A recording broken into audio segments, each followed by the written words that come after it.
I love you baby soyayya mu har abada.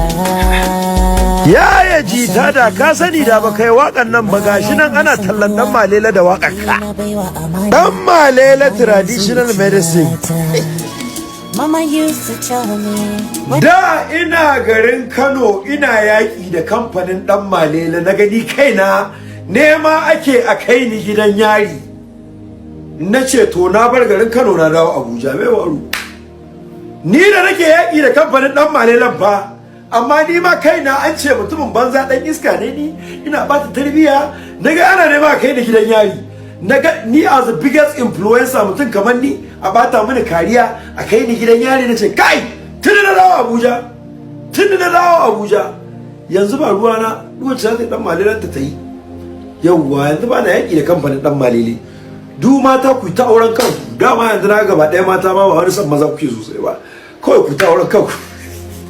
ku yi ta murza dan malela ba kuna markaɗe rayuwar ku ce ba abin da ya dame ni manna wa yar Sadiya Haruna da tana raye ta rantsi da Allah in na aure Allah tsira kai ina ga muku fa na iya kokari na akan harkar kamfanin dan malelan nan na fadakar na yi ta content na yi ta dabaru iri lokacin mata da yawa sun bar harkar dan malele saboda ni ba amma kuma ba a garin abin da nake kawo na gyara sai iya wani soki tsura can